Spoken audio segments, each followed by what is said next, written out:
Bismillahirrahmanirrahim. Assalamualaikum warahmatullahi wabarakatuh. Perkenalkan, nama saya Aini Bakira dari kelas 11 IPA 4 asal sekolah SMA Negeri 8 Utara. Di sini saya akan menjelaskan tentang minyak bumi dan dampak pembakaran bahan bakar minyak. Baiklah, saya akan menjelaskannya. Di sini adalah minyak bumi. Minyak bumi dijuluki juga sebagai emas hitam. Adalah cairan kental berwarna coklat pekat atau gelap atau kehijauan yang mudah terbakar, yang berada di lapisan atas dan beberapa area di kerak bumi.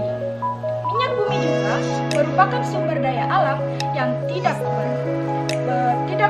terbarukan, karena sumber daya alam yang ketersediaan akan berkurang jika dipakai secara berkepanjangan, dan proses pembuatannya memerlukan waktu yang sangat lama, yakni hingga beratusan tahun bahkan berjuta-juta tahun.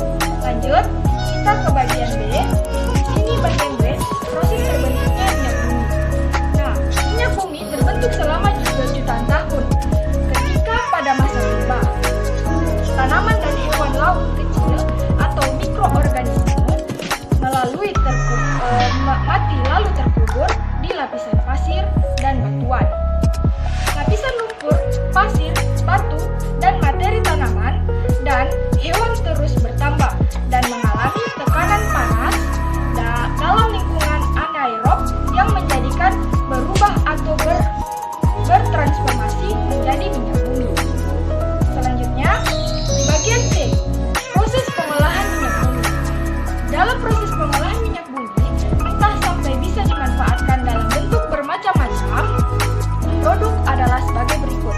Proses pengolahan minyak bumi ini terbagi menjadi 6 proses, yaitu proses destilasi atau fraksinasi, proses cracking, proses reforming, proses polimerasi atau alkilasi, kelima proses treating, dan keenam proses blending.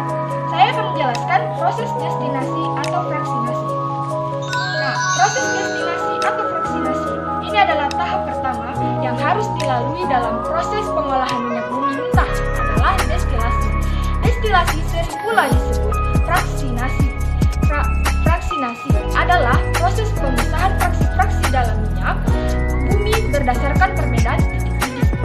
Proses destilasi biasanya dilakukan pada sebuah tanur tinggi yang kedap udara minyak bumi mentah dialirkan ke dalam untuk dipanaskan dalam tekanan 1 atmosfer pada suhu 370 derajat Celcius. Lanjut, proses cracking. Fraksi-fraksi yang dihasilkan dari proses destilasi kemudian dimurnikan atau refinery melalui proses cracking. Cracking adalah tahap pengolahan minyak bumi yang dilakukan untuk menguraikan molekul-molekul besar senyawa hidrokarbon menjadi molekul-molekul hidrokarbon yang lebih kecil. Misalnya, pengolahan fraksi minyak solar atau minyak tanah menjadi bensin.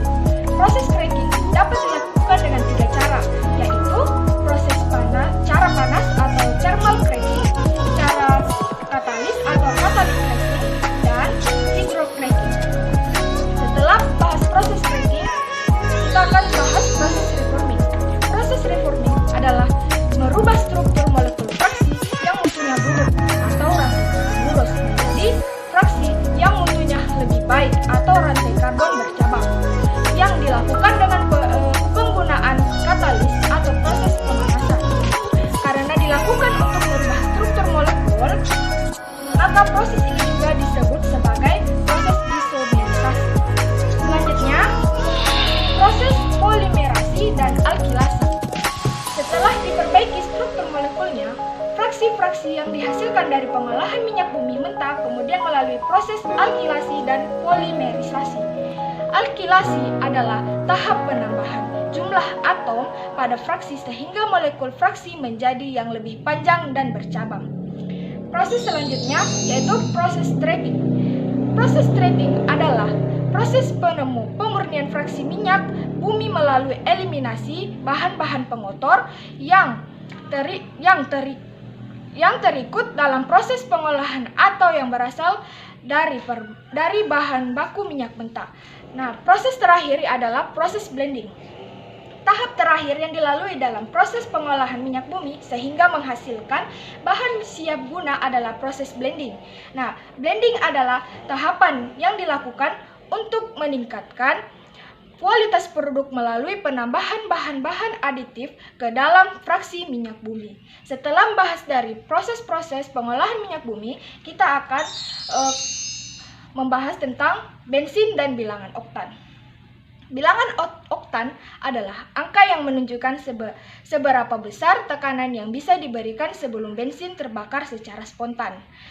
Di dalam mesin, campuran udara dan bensin atau dalam bentuk gas ditekan oleh piston sampai dengan volume yang sangat kecil dan kemudian dibakar oleh percikan api yang dihasilkan busi.